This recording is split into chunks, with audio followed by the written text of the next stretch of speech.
Hey guys, so the purpose of today's video is basically that I just wanted to share what do I actually consume in Korean to help me kind of obtain the language. And this is intended more for the intermediate to advanced level because I feel like as a beginner you do need to do some of that initial legwork to, to be able to even understand what's going on in the language first.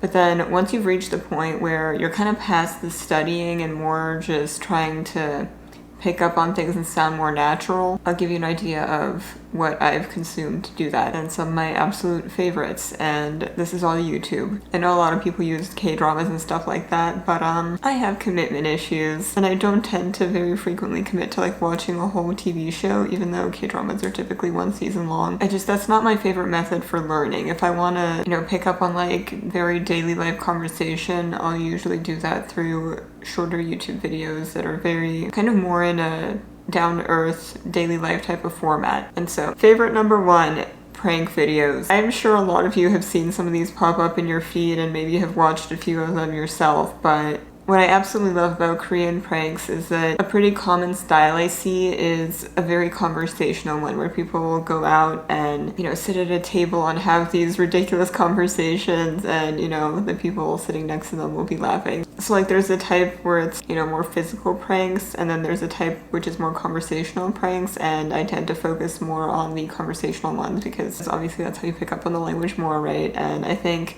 they talk very, in a very daily life kind of way, even though they might say kind of ridiculous things, but I feel like that helps a lot with vocabulary and it helps a lot with things like references, different cultural things. I think it's a phenomenal method, and I will have a list of some of my absolute favorites that I love. Just to give one example right now, I just finished watching a video from them actually. It's called Lib Factory, like ad lib but minus the A, the Lib Factory, because in Korean it's Lib Factory. They are just hysterical. I'm gonna play just a little bit of it so you can see. Side note, no subtitles, no English subtitles. I like watching things that have Korean subtitles on the screen, which is very common. Most people do this. Like, if you've noticed, the Korean editing style is typically like the bold text popping up a lot, which I'll get more into that in the next thing I'm gonna mention. But on prank videos, they have this as well, which is super helpful because sometimes just by listening, it can be hard to understand every word that's being said. So I think having the text there as well helps. And sometimes it's good to listen without having any text, podcast style or something. But I feel like it does help me pick up new words when I can see them and hear them at the same time. So let me just not forget to screen record. Let's just play a little bit here. 여보세요? 아니 여기 편의점 앞인데 우리 편의점 알바생들이 너무 속을 썩여가지고 내가 앞으로 좀 나오라 그랬어. 조금 한마디 하려고. 얘기하고 들어갈 테니까 뭐 가게 잘 보고 있어. They do have, some of these channels do have options for subtitles. Some don't. It really depends. But either way, that usually doesn't matter to me because I try to watch it without the English subtitles. Not that I try to, that's just what I do. No subtitles. That kind of totally defeats the purpose. What I'll typically do if I run into a word I don't know is that I'll just immediately look it up on Naver Dictionary. Like I'll be watching on my laptop, I'll have my phone, and then I'll be on the app, looking up the words as soon as I see them, screenshotting it. Do I ever look back at those screenshots? Not very often. So honestly, like, that's probably kind of unnecessary. I'm really not the type to do a whole lot of actual studying and looking back at things. It's more just, like, I am really a solid believer in just acquiring it by, once you see it in context enough, it'll just cement itself in your brain. That's what I believe in personally. At least it's been the best method for me. But, yeah, like I still do the thing where I'll save the words, but honestly, do I really look back at those often to study them? No. That's just not the method that helps me most. Oh my god, this keeps getting crooked. Driving me crazy. Okay, my next recommendation after prank channels is live streamers. This is something that I didn't expect myself to be watching, but I stumbled upon one person who I really liked his content so much. I think he just takes clips from his live streams and posts them on YouTube, so it's kind of like doing both. But the channel name is Won Jong-sang, and he is so funny. I love his content, love the humor, and another thing I love is that he really has like the bold subtitles where it keeps you hooked in and it gives you kind of a lot to look at on screen. And the way he talks, I feel like especially with live streamers, it's a very natural daily conversation, and it's a little bit like it doesn't have that same censorship. Like it's not censored in the same way that if you're someone who watches a lot of K-pop, for example, you know, generally in that type of content they don't swear a lot and it's kind of like watered down a little in a way for the audience. But when it comes to live streamers, they say anything and everything. Like it is very much, you know, the way young people talk nowadays, and it's so much more realistic, I feel like, than a lot of other things you might see in the media. So that's what I absolutely love about this. Like you'll pick up on a lot of slang, you'll pick up on just real communication. So yeah, this channel I love. I'll play you a few seconds of his video as well so you get an idea. 미친 거 아니야? 와, 미친 거 아니야, 진짜? He does a lot of like watching and reacting to stuff kind of, or you know, interacting with fans.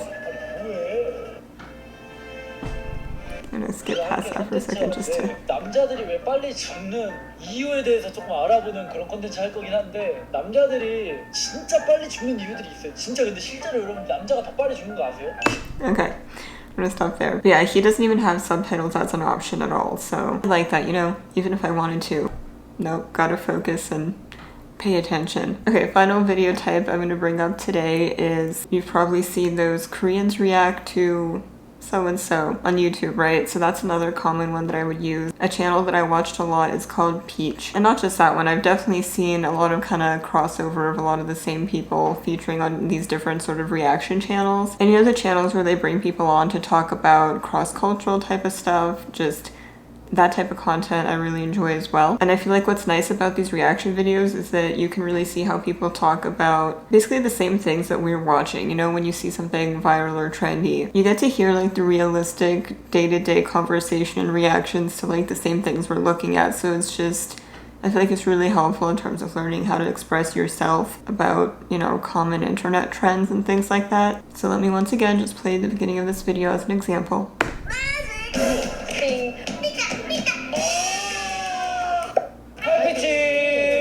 Oh, well, they have built-in subtitles now, huh?